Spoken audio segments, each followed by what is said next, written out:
আমি শেরপুর জেলা থানা শিলবদি এবং গ্রাম লক্ষ্মীডাঙ্গরি পোস্ট ঝগড়ারচর। আমি এই মাদ্রাসাটা 31 এখানে আছে 75 শতাংশ জমি আছে। তা আমি 31 শতাংশ জমি আল্লাহ রাহে দিছি। পরবর্তী যখন নাকি আরও জায়গার দরকার তখন আমি পুরা জায়গা দেওয়ার জন্য আমি আল্লাহর কাছে আমি নিয়ত করছি, আল্লাহ যেন পুরা করে। এরপর আমি ইন্ডেক্স গ্রুপের মালিক জনাব মাজহারুল কাদির, ইন্ডেক্স গ্রুপের মালিকের বিশেষ উনি বিশ্বস্ত ওনার একজন কর্মকর্তা আলহাজ খুরশেদ আলম চৌধুরী সাথে নিয়ে আসলাম জায়গাটা দেখানোর জন্য। উনি মাদ্রাসার এই জায়গাটা দেখলো এবং মাপ দিল। তো এখন নথিভুক্ত করা হলো।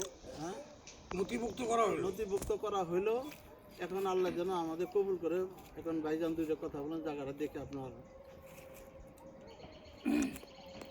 ইনশাআল্লাহ আল্লাহর রহমতে মাদ্রাসার জায়গাটা যে ওয়াকফ করেছেন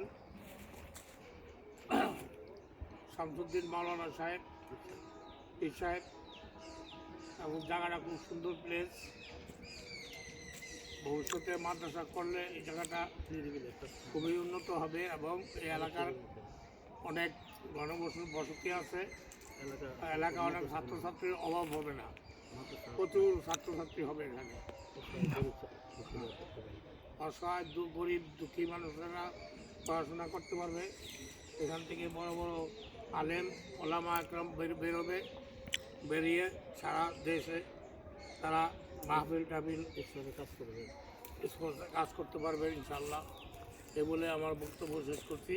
আসসালামু আলাইকুম ওয়া রাহমাতুল্লাহ। ওয়ালাইকুম আসসালাম। তো আমাদের অত্র অঞ্চলের মধ্যে কোনো আশেপাশে কোনো মাদ্রাসা নাই। তা যার জন্য আমি একটা এতিমখানা দিচ্ছি। এতিমখানার জন্য এই জায়গাটা আমি দিচ্ছি। আল্লাহ তাআলা যেন জনাব আলহাজ মাজহারুল কাদিরকে আল্লাহ যেন কবুল করে ওনার মাধ্যমে, এবং এই মাদ্রাসার জন্য আল্লাহ কবুল করে। এইটুকু আমি ওনার জন্য হায়াত দান করে এবং আরও যারা সহযোগিতা করে ইনশাল্লাহ করবে।